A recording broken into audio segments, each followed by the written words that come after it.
Oi, eu sou o Maxon. Hoje é o programa especial de número 100!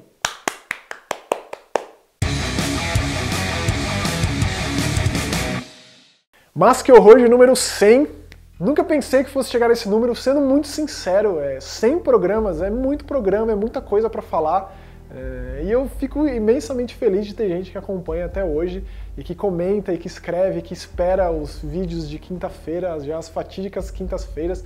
Religiosamente, nunca deixou de ter um vídeo. O programa que vai fazer 2 anos logo mais, mas agora um especialzinho aqui de número 100. E eu tava com muitas ideias do que fazer para esse especial e pretendo fazer essas ideias todas ainda, mas me caiu no colo basicamente um tour que teve aqui em São Paulo pelos pontos mais mal assombrados da cidade. Na real foi o meu camarada, o Rodrigo Batelli, que me indicou esse caminho. A gente foi juntos num domingo fatídico aí, conhecer os pontos mais mal assombrados da cidade, no tour Assombra São Paulo. Se você já fez esse tipo de passeio, você sabe como é legal. No meu caso teve uma historiadora ali, uma estudiosa de todos esses lugares, que há anos e anos faz isso, a cara de professora louca de cursinho de história, assim. E a gente foi lá, 9 da manhã, o ônibus saiu ali do Largo do Orochi e foi por 6 pontos malditos da cidade de São Paulo. E eu fiz videozinhos desses pontos, e aí, conforme eu vou falar sobre esses lugares, os videozinhos vão aparecendo aqui do lado. Claro que são vídeos de celular, então não espere planos de Lúcio Fulci ou nada Hitchcockiano, então é coisa tosca mesmo que eu fiz nos lugares. Então, antes de mais nada, eu quero dizer que vale muito a pena esse tipo de passeio. Você passa a conhecer mais a cidade e às vezes você percorre por lugares que você não tem nem a menor ideia da história de tudo aquele lugar, do que foi construído ali, do que existia ali há 200, 300, 400 anos. Então foi legal por esse sentido. Eu gostaria que fosse uma coisa mais tematizada, digamos assim.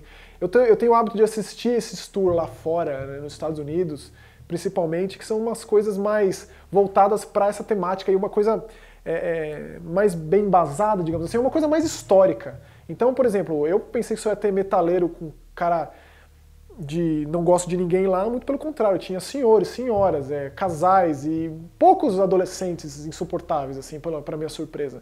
Então, assim, é esse tipo de passeio que é isso. Então, das 9 às 5 a gente foi por esses lugares, a começar pela casa da Dona Yaya, que foi um dos que mais me interessou, se bobear, o que eu mais gostei.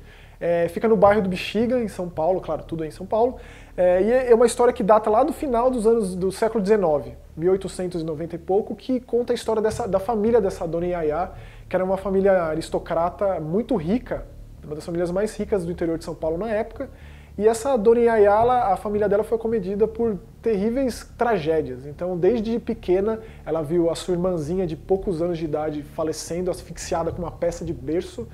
A sua irmã um pouco mais nova, um pouquinho mais velha, tinha cerca de 10 tantos anos, morreu também. Depois viu os pais falecendo, o irmão se suicidou. Então, uma mulher envolta em tragédia, e ela enlouqueceu nesse processo. Ela foi tida como louca. E aí no bairro do Bexiga foi construído, quando lá era uma região latifundiária, né, era só uma grande fazenda, construíram uma casa lá que ela ficou basicamente 40 anos isolada da sociedade, vivendo num quartinho e tida como louca. Então pessoas viviam nessa casa para cuidar dela, recebia comida ali por uma portinha, e nessa casa da Yaya, que você vai ali na bairro da Bexiga, você pode visitar, entrar nesse quartinho.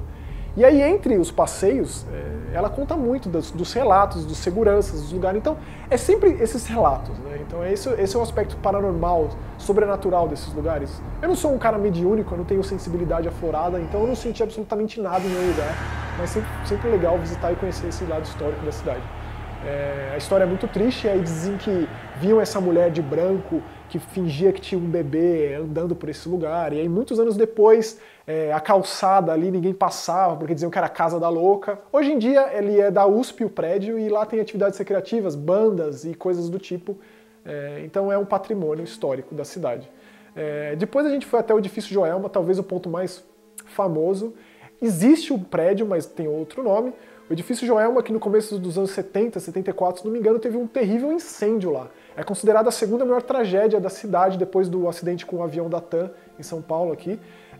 Mais de 200 pessoas morreram com um incêndio que aconteceu no 24º andar, se não me engano, 23º andar. Existiu até um filme feito nos anos 80 sobre isso.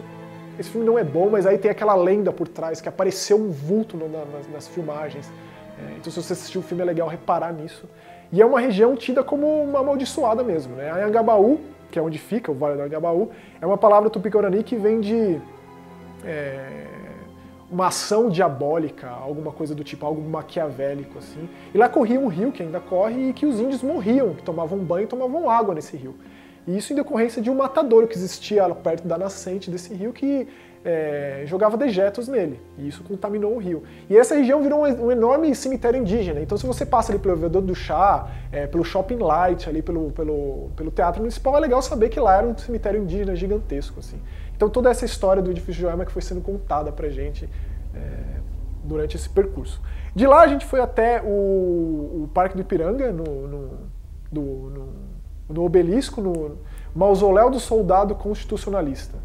Lá é algo mais relacionado à Revolução de 32 que aconteceu em São Paulo, uma revolução que durou alguns meses, que a população apanhou armas e se voltou contra o governo forçado de Getúlio Vargas na época, e lá existem os gabinetes funerários das pessoas, né, que foram cremadas, que lutaram nesse confronto armado. Existem mais de 700 urnas lá, urnas funerárias, e tem toda a história do lugar, né, de como ele foi construído, um arquiteto absolutamente genial, que tudo lá tem uma simbologia, as medidas que ligadas dão o dia, a data, o mês da Revolução, de quando aconteceu, até quando aconteceu, tudo lá tem um simbolismo, tem até a carta do Santos Dumont lá falando sobre o seu arrependimento de ter construído coisas que foram usadas para a guerra. É um passeio legal, é aberto, é cuidado pela Polícia Militar, qualquer um pode ir lá, entrar lá e ver como que é. Eu achei bem interessante, mais por esse lado histórico. De lá a gente foi até o Beco dos Aflitos, na Liberdade, conhecer a história do Chaguinha, um santo não canonizado pela igreja. Em meados de 1800 e tantos, ali na Praça da Liberdade, era onde as pessoas eram enforcadas no Império do Dom Pedro I. E esse Chaguinha, ele era um soldado que se rebelou contra o Império e foi enforcado lá. A história é que ele foi tentaram enforcar ele com 2 cordas, com o cinto de um dos soldados, e o cara não morria. Ele acabou sendo fuzilado. Então tinha muita gente lá que gritava pela sua liberdade, que daí vem o nome da praça. E aí ficaram em choque com o fuzilamento ali, um fuzil, um tiro na cabeça, porque enforcamento estava todo mundo muito acostumado, já um tiro na cabeça, né, não é todo dia que se vê.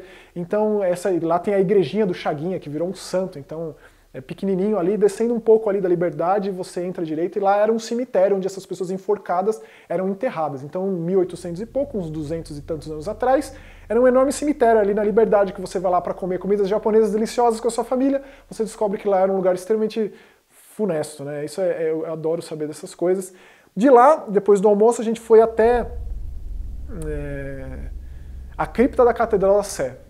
Essa foi o passeio assim que é legal saber que aquilo existe, mas pô, é um ponto bastante conhecido, assim. A Catedral da Sé é uma arquitetura gótica maravilhosa, se você nunca entrou lá, é bem bonito de se ver, aquela coisa esmagadora, você se sente diminuto, obsoleto, como a igreja costuma fazer com todo mundo que entra nessas grandes edificações. E lá nessa cripta tem os arcebispos, os primeiros arcebispos de São Paulo, portugueses e paulistas e brasileiros também lá. Tem um cearense também lá. E tem o índio Tibiriçá, que foi o primeiro índio catequizado, né? O índio que guiou os jesuítas na época da colônia. Então é bonito de se ver lá. Tem uma exposição do Santo Sudário com réplicas do prego que supostamente pregou Jesus, do tipo de madeira, do chicote. Então, mesmo que você não seja uma pessoa religiosa, é um passeio interessante. Lá também são rezadas missas, acho que semanalmente também. Então é de fácil acesso. E aí, por fim, a gente foi no ponto que é considerado o ponto mais mal assombrado da cidade, né? E eu tinha muita curiosidade de entrar nesse lugar, porque a minha vida inteira eu ouço falar do Castelinho da Roapa. Eu, quando era moleque, via programas do Aqui Agora, lá com o Homem do Sapato Branco, entrando lá e mostrando como lá era um lugar extremamente mal assombrado, com aquelas cargas negativas e tal. Então a decepção foi que esse lugar foi não modernizado, mas não restaurado, mas sim modernizado. Lá dentro ele é uma edificação como qualquer outra, eles não conseguiram restaurar o que era antes. Então ele é mais do que ele simbolizou. Nos anos 30, se não me engano, teve um assassinato triplo lá dentro, que foi tido como suicídio. Também uma família muito rica. Mãe e os 2 filhos, o pai já era falecido, morreram nessa noite. E a polícia deu como um dos irmãos que matou o irmão, e a mãe depois se suicidou por conta de dinheiro. E na real isso aí nunca foi solucionado por completo, isso aí ficou um mistério, porque muita gente diz que foi realmente alguém ali que matou porque queria ficar com a propriedade, queria pegar as posses da família, mas naquela época existiam umas leis de herança que acabou indo para a prefeitura, para o Estado, não ficou para ninguém. Nenhum dos familiares desses falecidos acabou ficando com um castelinho. Então isso ficou absolutamente abandonado, como muitos prédios que a prefeitura pega, e aí moradores de rua passaram a habitar lá, e aí começaram essas histórias de vozes da mulher, da mãe que aparecia ali na sacada, que chamava pelos filhos e coisas assim. Então todos esses anos esse lugar ficou abandonado e agora é restaurado, e lá hoje vai se tornar uma ONG de uma ex-moradora de rua que habita lá e cuida de outras pessoas que também são de condição de rua. Então é um lugar que eu conhecia da minha infância e eu pude entrar lá e ver mais de perto. Assim. Então todo esse passeio foi muito legal para conhecer mais a cidade de São Paulo. Eu estou muito interessado em fazer também um outro tour que eles fazem pelos cemitérios. Então também me interesso muito. Não que eu seja daqueles góticos que tomavam vinho em cima de tumba, mas pô, se você já foi até o cemitério da Consolação, você sabe como lá é um lugar que te instiga, tipo, tanto de história que deve ter ali, não deve ser para se contar assim, em algumas horas. Então, muito me interessa. Então eu recomendo esse tour Assombra São Paulo. Eu tive um belo dia conhecendo essas histórias macabras da nossa cidade, e é sempre legal conhecer mais, né, sobre onde a gente vive. Né? Muitas vezes a gente não tem nenhum contato com o nosso passado, a gente não tem esse apreço por onde a gente mora, e é legal a gente conhecer justamente para reverter essa situação. Eu vou colocar o link aqui da página do Facebook desse grupo, não é caro, então assim, foi um jeito que eu pensei de fazer um especial de número 100. E mais uma vez queria agradecer a todo mundo que está aqui sempre, que assiste, que comenta. Eu sempre fico surpreso com o fato de pessoas que eu passo a conhecer aqui. Muita gente, eu sempre pensei, pô, seriam amigos e amigas que escreveriam aqui, mas muito pelo contrário, a maioria das pessoas eu não conheço.